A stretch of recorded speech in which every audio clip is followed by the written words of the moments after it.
Hello, friends. Gregg Braden here, and I want to welcome you to this edition of our questions and answers.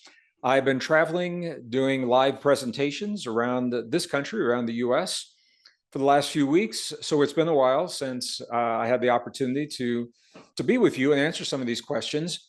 I'm going to say right off the bat, I am coming to you from a studio just outside of Santa Fe, New Mexico. There's a raging snowstorm with high winds happening right outside the studio.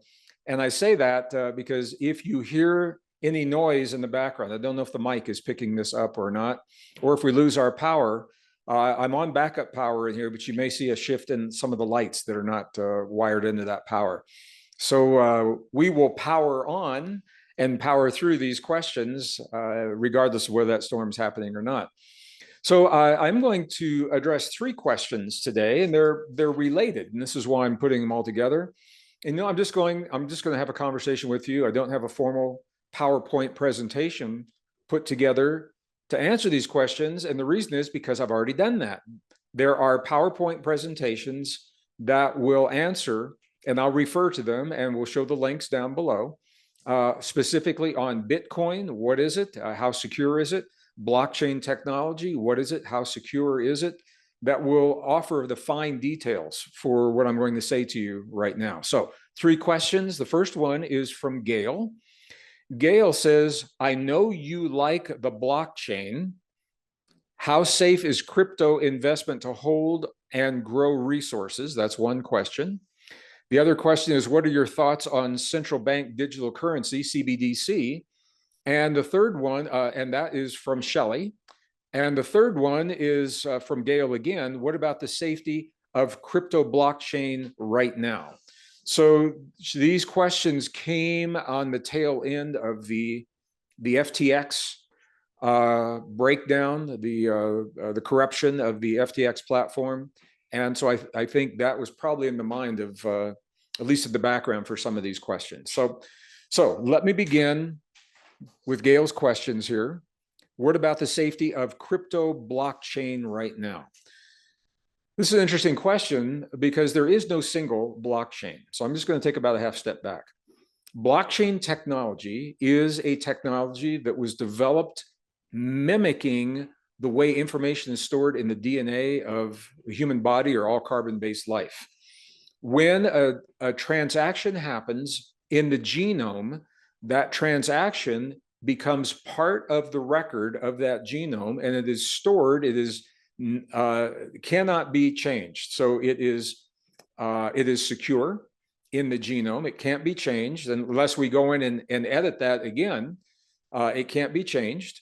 All right. It is immutable. It's there on all of the other cells in the genome of all the other cells. Once it happens in one cell, it's in all the other cells. That's why if you take an injection into your body, you got 50 trillion approximately cells in your body.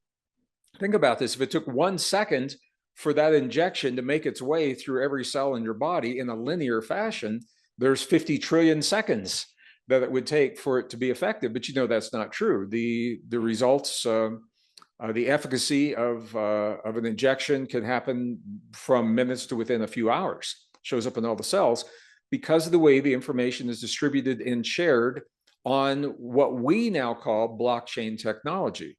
So blockchain technology is a distributed ledger that runs across many nodes on a global basis. It's not just in a centralized location. That's the beauty. It's a decentralized information system. It is secure. It is immutable. Once the information is out there, it cannot be changed in the blockchain. It is transparent.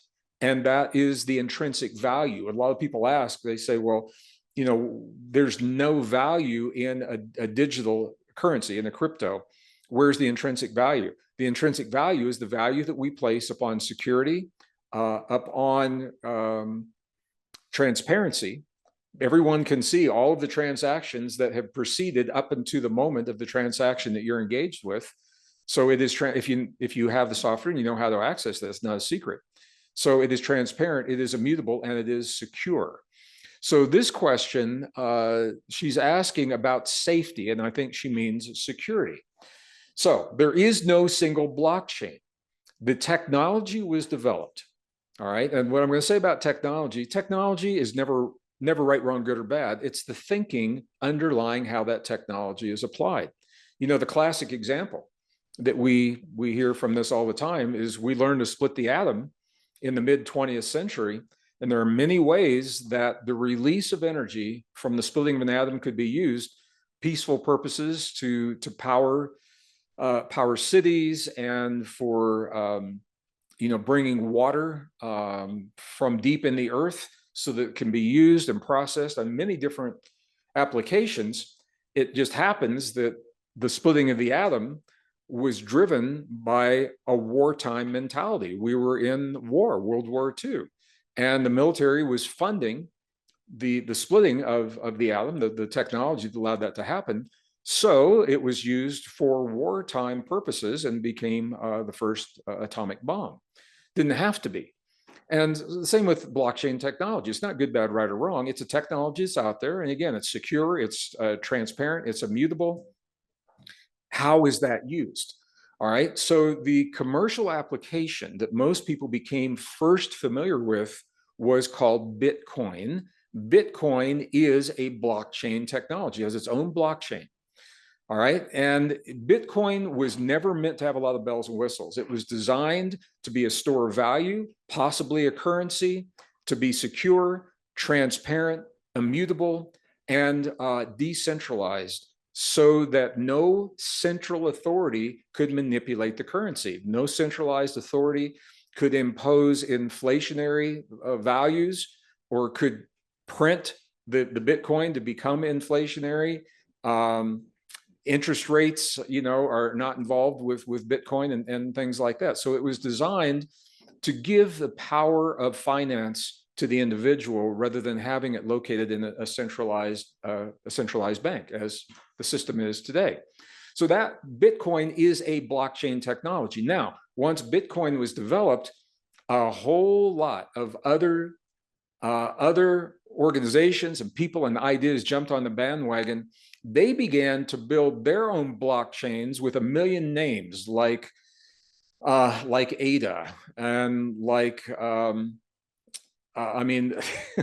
there are just so many out. Dogecoin, for example, and Pancake Swap, and there are over I believe there are over 10,000 additional blockchains. I think there's more than that right now.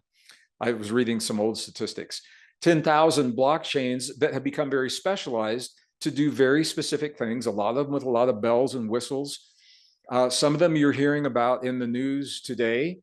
ADA, again, is one of these, and Polygon and Ethereum, and there are just so many of them. We could spend a whole program on what they are. They are their own blockchains. They mimic the ideas from Bitcoin, and then they have built all these other bells and whistles, some of them more efficiently than others. There's only one Bitcoin. All right. So when Gail asked the question, what about the safety of crypto blockchain right now? The blockchains themselves are secure. So I'm going to begin with Bitcoin. Bitcoin is a secure blockchain. It has never been hacked. It is based upon its security. It is based upon an algorithm that was designed by the NSA, the National Security Administration of the United States. It's called SHA-256. SHA-256 algorithm, where the information, when you use this kind of secure algorithm, the information is broken down into separate blocks, 512-bit blocks. Each of those blocks has its own unique digital address. And I know it sounds a little technical. I'm just going to give you a sense for how secure this is. And I talked about this in the other YouTube presentation as well. If you took the number of atoms that are believed to exist in the universe, that number, we would have to attempt to crack the Bitcoin blockchain the number of times that equals the number of atoms in the universe to crack that blockchain. It has never been hacked. It is a secure algorithm. It's the most secure algorithm that we publicly available that we know of today. So you say, okay, it's secure. Why are we hearing all this bad stuff about, FTX and, Three Arrows Capital and all these other things that are out there? So this is where it gets a little interesting, because the technology, again, it's not right, wrong, good, or bad. This is a new technology. Bitcoin is a technological response to the problems posed by financial systems and centralized money, and governments driving and controlling that money. It is a technological response. So it is, in and of itself, the Bitcoin isn't right, wrong, good, or bad, and it's all about how it's used. So it is secure. However, to access the Bitcoin, you have to go through a platform. Just like if I were holding a dollar bill in my hand, that dollar isn't right, wrong, good, or bad. But to access that dollar, I've got to typically go to a bank or some financial institution so I can get the dollar. Same with digital currency. They're called off ramps and on ramps. You need an on ramp to access and to buy, to purchase, or to convert digital currencies. And then you need that off ramp if you want to take and convert that into fiat currency, like a US dollar or a euro or, a Chinese yuan or something like that. So this is where the problems come in. This is where the greed and the corruption comes in. FTX was a corrupt organization, and the level of corruption is staggering. Three Arrows Capital, Celsius was one of the first of these organizations to collapse. It's the exchanges, is where the exchanges, first of all, are the places that are being hacked. The blockchain itself is not being hacked. The exchanges are being hacked, just like your bank can be hacked to access your account, but the money itself is not hacked. The Bitcoin blockchain has never been hacked. So it's the exchanges that are causing the problems. This is where the weak link in the crypto industry is right now. It's through the exchanges. There's a remedy for that, and that is simply this, where you have the option, and in my opinion, the responsibility to take responsibility for any crypto that you have. So when you use an on-ramp, when you use an exchange, Coinbase is the most popular exchange here in America. Not all exchanges are available to US citizens. There are many in Asia and in Europe that are available to other citizens, but they are not available to US citizens. Coinbase has gone through a lot of the rigorous, some people would argue not rigorous enough, but they are the most trusted exchange at this time in the US, and even so, they are vulnerable. They can be vulnerable. So I'll use Coinbase as an example. If you're using Coinbase as an on-ramp to purchase your crypto, you have two choices. Once you have that crypto, or if you're trading, you can leave it on the Coinbase account, and this is where the vulnerability may occur. If Coinbase is hacked, or any of the other platforms, I'm not singling it out, I'm just using Coinbase as an example because it's so common here in the US. It's possible that your information and your crypto could be compromised if Coinbase is compromised. So one of the ways to remedy that is to not leave your crypto on that platform. Once you trade or convert or purchase it, you can pull it off in what is called cold storage. So there are devices, I'll talk about this in a minute. There are devices you can hook up to your computer, and once you have that currency, and even what are called stable coins, you can convert US dollars to what's called a stable coin, and it's not subject to inflation the way that the US dollar is if you've got in the bank right now. So you can convert all of that and then pull from your account pull that off onto what's called a cold storage wallet. And then there are a number of different kinds. Some of the wallets, like there's one that is called Ledger, Ledger. I talk about it in the video, I show pictures of it in the video. That you can pull your information off so it is not accessible to anyone. You have it in your cold storage wallet. It's like a tiny computer that looks like a USB stick. It's actually got a little LED window, and it's got a couple little keys where you are responsible for entering and retrieving your information. If you make a mistake, nobody can help you out because it is decentralized. There is no number you can call and say, hey, I've got a problem, you know? So you have to be really, really careful. It comes with that responsibility comes with the security of decentralized finance. So you can pull this into cold storage. The same is true for every other crypto that you're talking about, whether it's Polygon or, you know, Dogecoin, Shiba Inu, you know, whatever those other ones are that are out there. Now, here's the question. She goes, what about the safety of crypto blockchain? So I've answered that question, but I think she's asking more than this here. In my opinion, this is such a new technology. The statistics are 99% of those other blockchains will not survive the economic environment we're going through. They're going to go bankrupt. If you've got money in those for the long term, you may lose your money. There are people that are traders and they're trading minutes and hours. They're very highly trained technical chart people. And they've got software that can help them trade, and they're trading these things day by day, and they can make money day by day. And I'm not recommending trading. It's unless you've really got the time and the energy to put into it, it can turn south very, very quickly because there are forces driving the market that you don't know about, that I don't know about, that very few people do know about.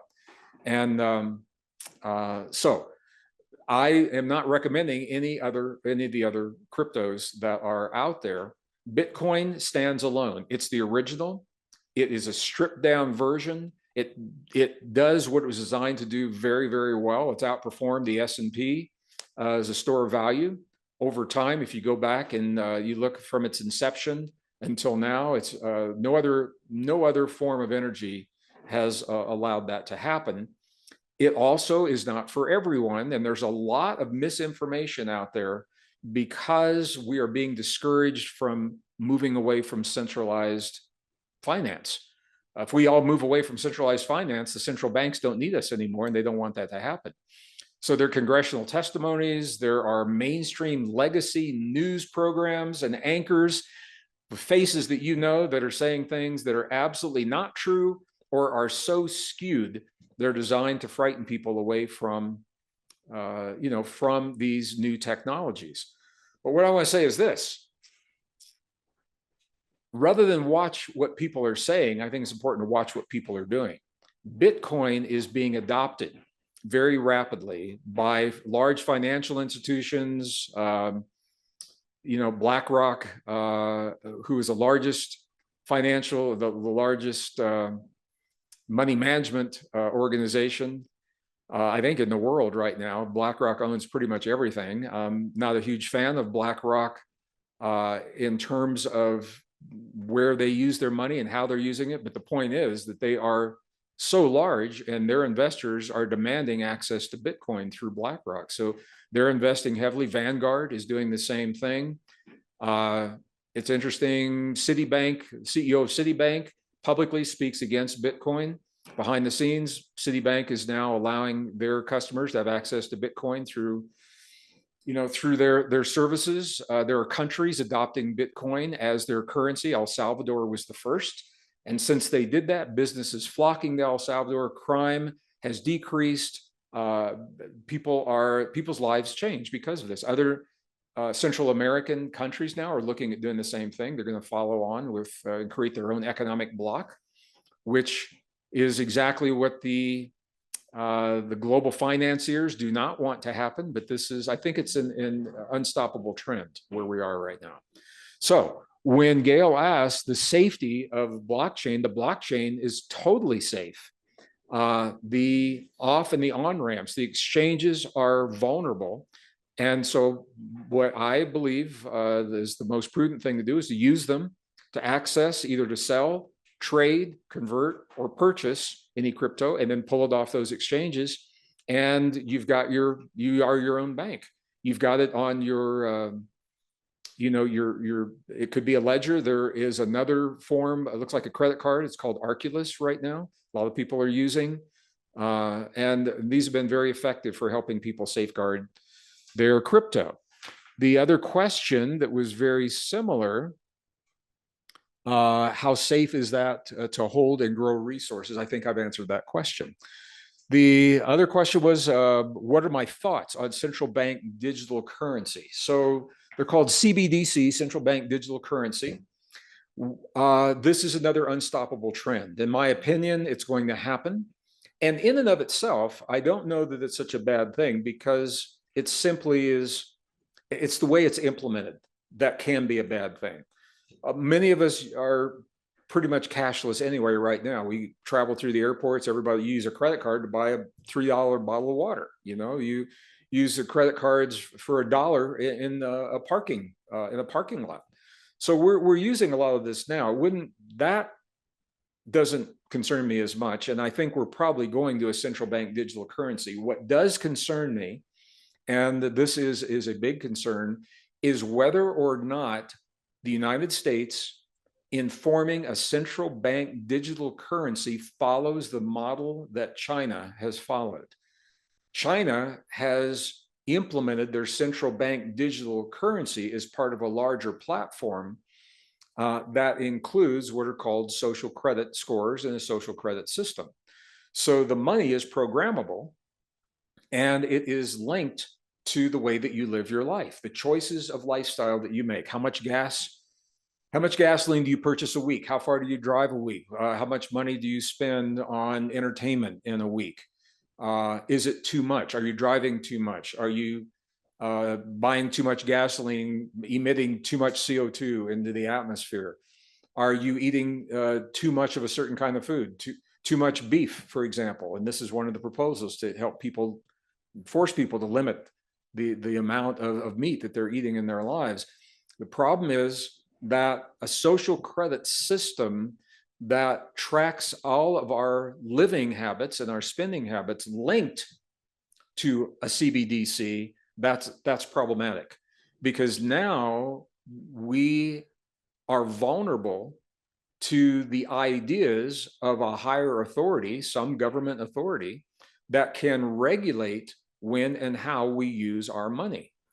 But for example, a lot of people, when they got the stimulus during the lockdowns, the idea was to spend that stimulus to keep the economy going. A lot of people were so freaked out by the lockdowns, they just saved that money. They didn't spend it.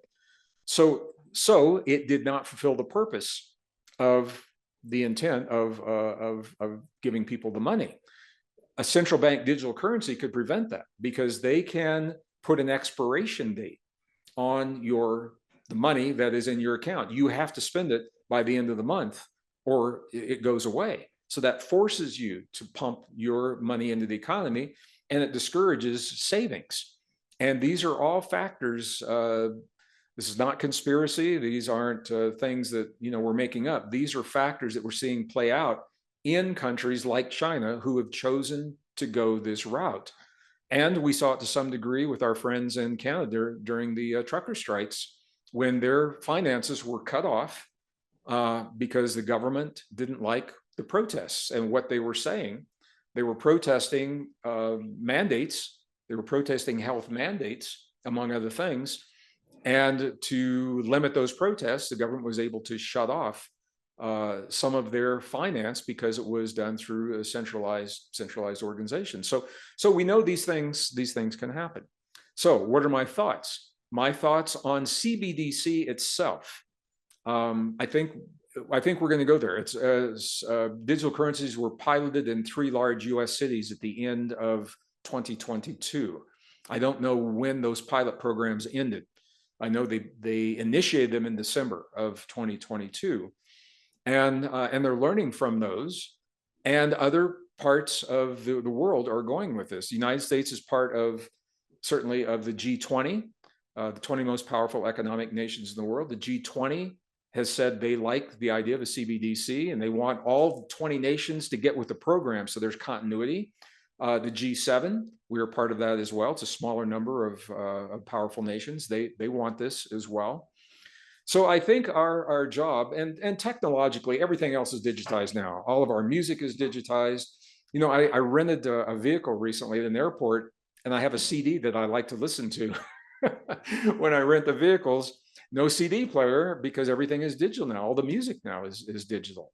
All of our art is digital. Our books are digital. I mean, everything's gone digital. So I would expect that money would go digital. And again, in of itself, that technology is not evil. It's not bad. It's the thinking behind it. It's how it's implemented. And this is where we have to be really, really vigilant and let our concerns be known, and also take steps on our own.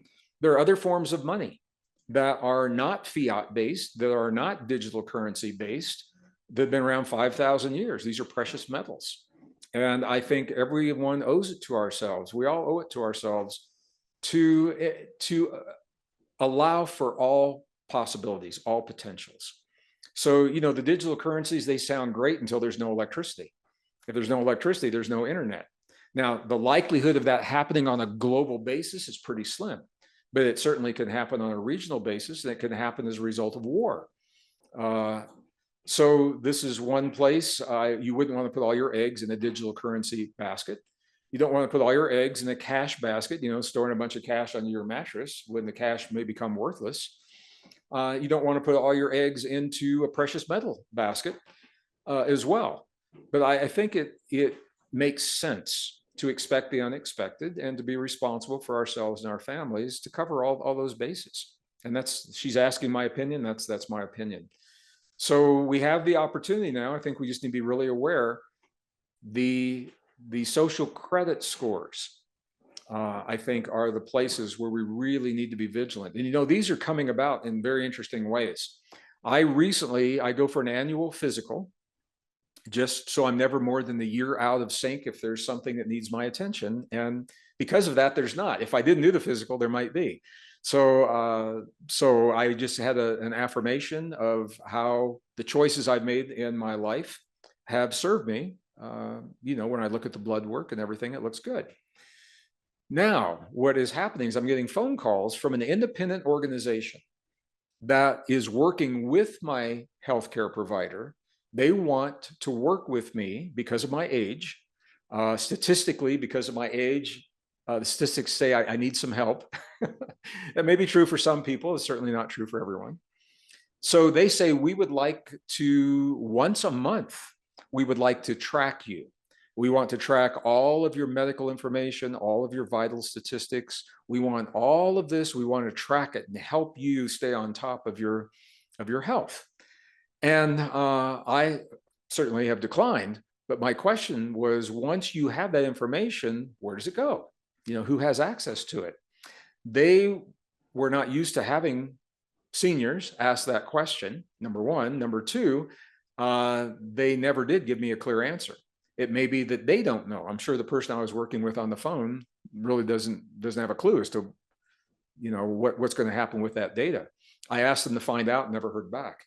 But this is one of the places, once that information is gathered, now you've got all of your health history, all of your medical history, all of your immunizations, everything in this database right here. And it's only a click of a key to integrate that into, central bank digital currency or whatever else it is. Will that happen? I don't know. Can it happen? It certainly can. Are there people that want that to happen? They have vocalized that. They voiced that they want that to happen. So the answer is yes, it could happen. And these are just things for us to be aware of. So that's a long answer to my short question. CBDCs, I think we're going to see them. I don't think we're going to see them in full force for a couple of years. I don't think it's going to happen. I know we'll see more tests in 23. I don't think we're going to see them that quickly. We may. A lot of things are moving quickly, and I don't have a hotline to the Fed to know when this is going to happen. I'm just looking at what you're looking at. Maybe I'm looking at it a little bit more in depth because of some of the resources that I have. So I hope this helps.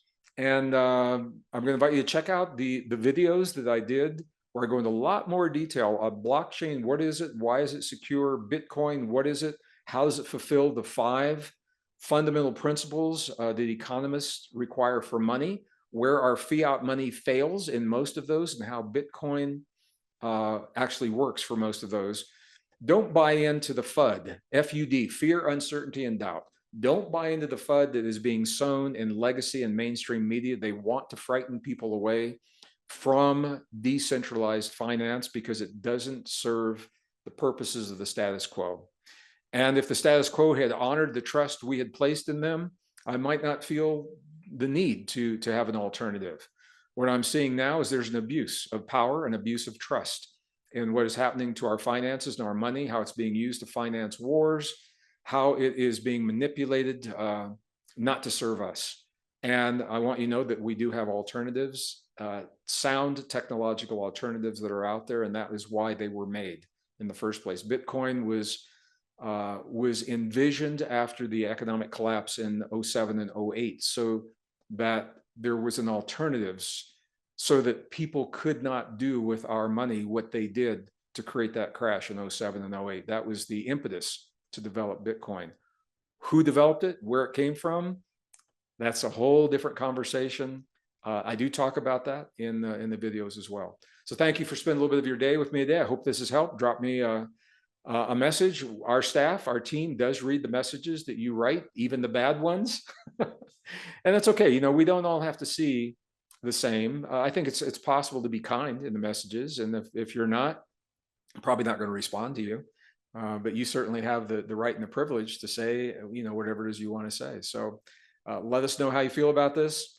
Thank you so much for asking the questions. I look forward to our next.